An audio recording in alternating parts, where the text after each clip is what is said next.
$40 million deal, according to Woj. This is so key, though. Woj reporting the second year of the deal is a team option, which lowers the risk on Chicago based on Parker's 2 ACL injuries. Is this a good fit, Dave, for the Bulls? Do you think it's going to work out? Well, I'll start with the contract. I love the contract because, one, I didn't love the Zach LaVine contract. I think this shows that Garpax actually shows some foresight here because you're rewarding the guy and making him feel good about coming to the Bulls with a very handsome salary, but you're mitigating your risk at the same time because you have the team option out.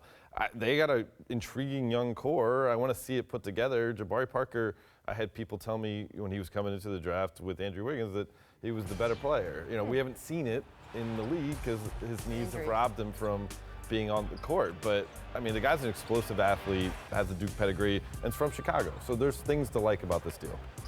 Yeah, Jabari's a guy I feel bad for because what you talked about, Dave, and between injuries and then the ascension of something that nobody knew was going to happen, which is Giannis Antetokounmpo.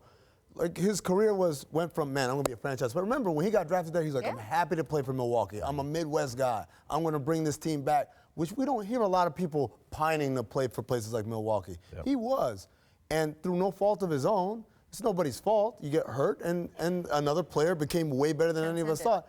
And he becomes an afterthought. So I feel bad for him in that standpoint. It's nice that he's going back home. I question the basketball fit a bit. I think Jabari Parker plays way better at the 4. But you've got Lauri Markkanen at the 4. You got Wendell Carter, who's going to play some 4. You got Bobby Portis, who played very well for him at the 4.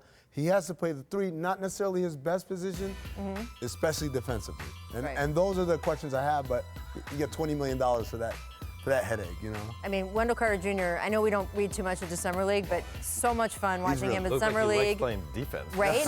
Oh, my gosh. And if you like playing defense in Las Vegas, you really like playing defense. Having him next to Lauri Markkanen seems super exciting. What do you think about the basketball fit with Jabari also? I mean, it's a great point by me, and I agree with him, but I think he's an explosive athlete in the open court, and they can get Dunn, who's an unselfish point guard, giving the ball out, spraying it, and then, you know, putting some pressure on the wings with guys like LaVine and getting 3-on-2, 2-on-1 opportunities. He's going to finish and going to make a lot of fans in Chicago doing, you know, what he does, two-handed dunks at the rim.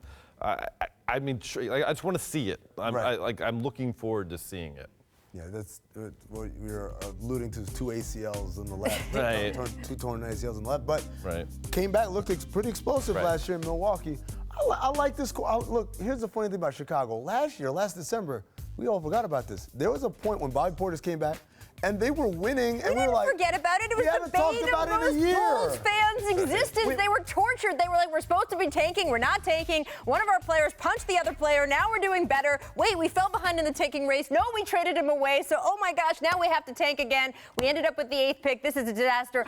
It's not, because we got a great player at number 8. That has been like the timeline of Bulls fans, basically. But what that little stretch is hope, right? That's why you never discourage a young team from winning. If they were doing that with vets, I'd be like, you're dumb. You need to trade everybody. You need to like they did a couple years ago. The last year, Noah and Gasol were there. But with a young team, you want that because next time they're in that situation, you're gonna know what to do. And so Chicago's in a nice spot right now with a young team that can be competitive, especially in an Eastern Conference. That's what? A little more open. A little bit more open. A little more open.